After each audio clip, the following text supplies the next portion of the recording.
Well, hello there. I've been waiting to do this video for quite a while. So let's get started, shall we? So we're going to start looking at this hero's Twitter here. And what does he say about himself? All right, let's look here. Patriotic author, political, social, cultural commentator, independent journalist. Anyone can be a journalist these days. Family law, civil rights consultant. The real Bob Lewis. Except no substitutes. Okay, real Bob Lewis. Family law, civil rights consultant. Now that sounds like you are performing a particular task when you consult someone about family law and civil rights. Now,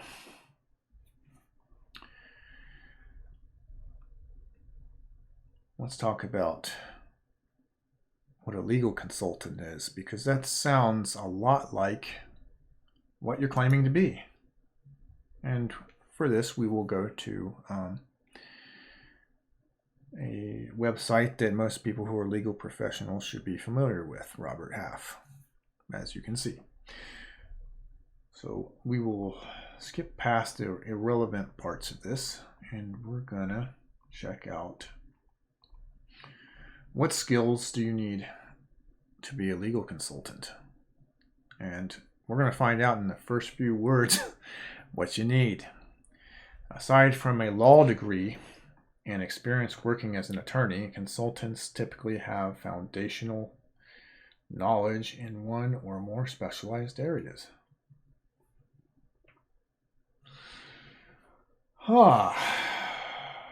Yes. Very interesting. Notice the emphasis on that whole law degree thing and experience as an attorney thing. Sounds like that's what you need to be a legal consultant. Otherwise, you are committing unauthorized practice of law. And I'm not going to get too deep into this. I will leave these links in the description for you guys to look at for yourselves. So don't be a lazy sack. I recommend you actually look into this. But, I happen to recall this story of a guy claiming that someone owed them money for legal services rendered. And I remember when I was getting an associate's degree in paralegal studies, because I'm a paralegal myself, I remember being educated that as a paralegal, I cannot peddle any sort of legal services to any random Joe Schmo. I have to peddle my legal services to an attorney only, which is very interesting. Now, I happen to remember another story about you being in a courtroom pretending to represent somebody. Very interesting story, my guy. Very fucking interesting. But next we will move on to your wonderful legal skills.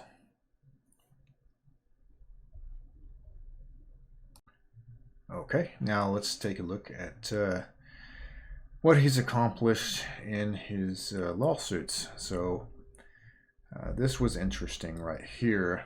He tried to stop the transfer of the case from Colorado to California. And let's see what the judge had to say about that. Skipping right down. In conclusion, the case was transferred. He basically said Slavo Babo had no argument for stopping the transfer. So what's next? So next, his case moved to California. And what happened with that? All right, so The defendant's motion to dismiss the suit. In other words, Google. 1. Google wins. Alright, so then he appeals it. He goes to the Ninth Circuit Court of Appeals, and this just happened today. What happened? Well, let's take a look. Alright, they say that the district court dismissed each claim, each of Slabo Babo's claims, and they affirmed the district court's decision. In other words, you lose. To get to the point.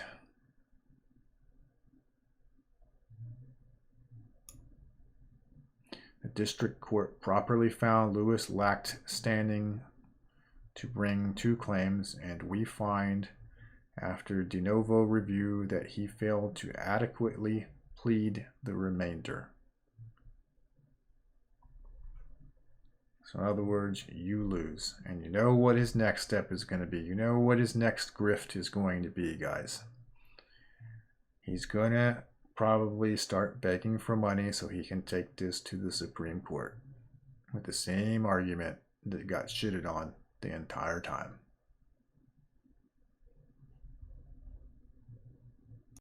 All right, and now we will cover why he's known as the burglar.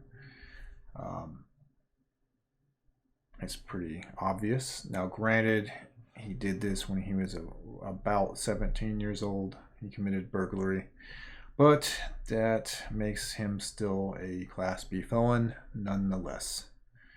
And if you are curious, you want to see this for yourself, you simply have to have his date of birth, his name. You can put Bobby G. Lewis in there, and you would be going to the Washington State Patrol Watch website, Washington Access to Criminal History, and then you will pay $11 and you will get your own copy of this. I'm not going to put the document out there for certain reasons. I am being considerate somewhat of this loser's privacy. So, but there's that. There is a reason why I've been calling him the burglar, and here it is. All right, in conclusion, this covers the legal side of things, pretty much just letting you guys know this guy does not know what the fuck he's talking about when it comes to legal shit. He's talking out his ass. He does not understand the role of a paralegal. He does not seem to understand what unauthorized practice of law is, as I have demonstrated and covered some of it in other videos. If you have not seen those other videos, I suggest that you check them out on my YouTube playlist, the Exposing DDJ playlist. There is a bunch of shit there. There is screenshots, audio clips. There is just a wealth of evidence about who DDJ is and what he is about. And if you can watch all of that and still support this guy, still give him your Patreon, subscribe star, whatever you want to do, the only thing I can say to you is that a fool and their money are soon parted. This is pretty much going to be about the last video that I do about this loser, unless one of the people involved in the deal decide to do another interview and talk about it directly. But I think there will be one more video that's not even, a big deal. It's going to be more of a recap video and tell you where you can find which video covers what, and just be kind of a recap basically. So with that, guys, I am out. There will be a couple more Guilty Grift videos coming out. The next one is going to actually be pretty fun. Probably short but fun. So we will see you guys on the next one, and peace out. Well, you are the burglar. Go down and burgle something.